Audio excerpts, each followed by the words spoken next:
Paul Thomas Anderson's One Battle After Another isn't just a movie, it's a 3-hour adrenaline shot of revolution, white supremacy takedowns, and Leonardo DiCaprio channeling the dude if he got dropped into Taken. It's funny, it's brutal, it's political, and yes, there's a car chase that might just break cinema history. But what does it all mean? Why did Sean Penn make me laugh at the most pathetic white supremacist in film history? Stick around because by the end, I'll explain why this is the movie everyone will be arguing about all year and why it all comes down to one word, love. But before I get to that ending, let's rewind and break this wild ride down. Hey folks, it's Wes from Atomic Cult Media. If you're new here, I talk movies, TV, and whatever Hollywood fever dream crosses my screen. With a mix of humor, analysis, and the occasional bad impression of Benicio Del Toro. Leonardo DiCaprio plays Ghetto Pat Calhoun, aka Bob Ferguson, basically at the Big Lebowski decided to parent while on the run from the FBI. Sean Penn is Colonel Lockjaw, the most pathetic, thirsty, racist military officer you'll ever see. Obsessed with black women, obsessed with power, and kind of a guy who would absolutely still be mad about being left on red. Benicio Del Toro is Sergio San Carlos, karate teacher, underground network leader, protector of undocumented immigrants, and maybe the coolest skater ninja community hero put on screen.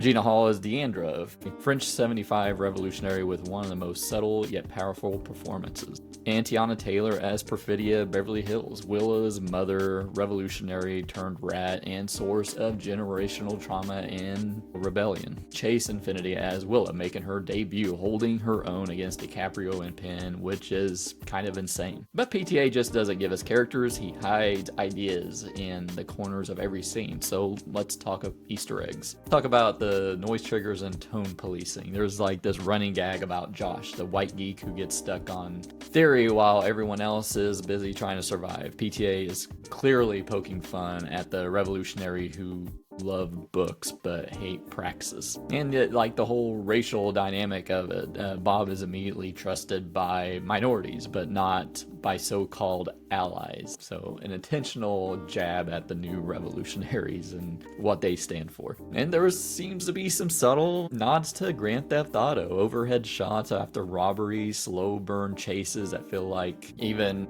driving forward with your door still open and shutting it by driving forward. So that was a nice touch. Maybe it wasn't intentional, but that's where my mind went to. And you know, thematically, it's about old and new revolutionaries, like I just mentioned. Willa represents the new wave, questioning whether change comes from violence or from simply refusing to play old games. But does it all come together? Let's talk about what worked and what didn't. First up, the pacing. Look, I've seen like a lot of these prestige 3-hour movies, and usually around the 2-hour mark, I'm checking my watch, doing math. Like, how much of my evening do I have left tonight? But not here. Anderson keeps this thing propulsive. Every time the movie feels like it's about to breathe, he throws in either a laugh, a tense confrontation, or some insane set piece that jolts you back in. And those set pieces, can we talk about the car chase? I've been hearing about this car chase before this movie even came out. Now, this isn't like Fast and Furious. Vin Diesel doesn't show up with a wrench talking about family. This is Hitchcock meets modern chaos. Anderson shoots it in this way where you're not thrilled so much as terrified. Every swerve feels like the last one. It's more suspense than spectacle, which is cool. A risky move in an era where car chases are usually CGI soup. And then there are the themes. The immigration raids, white supremacy, militarized policing. Anderson doesn't handle them with some blunt Oscar bait speech. He weaves them into the absurdity and humanity of the characters. You have Benicio Del Toro's Sergio running an underground network that's part ninja dojo and part immigrant safe house. And he's cool as hell. Honestly, if PTA wanted to spin him off into his own weird indie superhero flick, I'd buy tickets opening night. And Sean Penn as Colonel Lockjaw. This is one of the most fascinating villains I've seen in years. He's pathetic, he's desperate, he's grotesque. He's also terrifying in how real he feels. He's not some Bond villain with a volcano lair. He's a guy drunk on whiteness and power. He's still deep down just a little man angry that the world is slipping out of his control.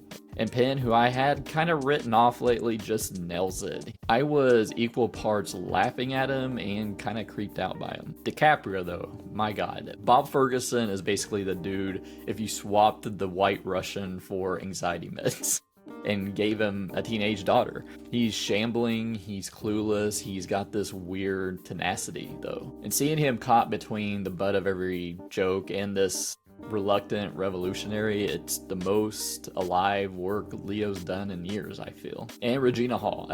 I gotta mention Regina Hall. Even her role was small, it was kind of devastating. She plays Deandra with this quiet revolutionary fire. There's a scene where she basically has to pick between survival and solidarity, and the way she holds that silence longer than most actors would dare. She just acts through her eyes so intensely for such a small role. It's the kind of acting that makes you kind of lean forward in your seat. And speaking of performances, Chase Infiniti as Willa, the daughter. You'll have to remember that name because this is her first movie and she basically holding her own with DiCaprio and Sean Penn. Like, Willa's arc moving from reluctant kid to someone who carries the revolutionary torch. It's not just believable, it's magnetic. PTA took a massive gamble with this casting a newcomer, and it totally pays off. I have to mention Jonny Greenwood's score. This guy's been Anderson's secret weapon for years, but here he builds this almost propulsive paranoia with the score. The strings don't just underscore,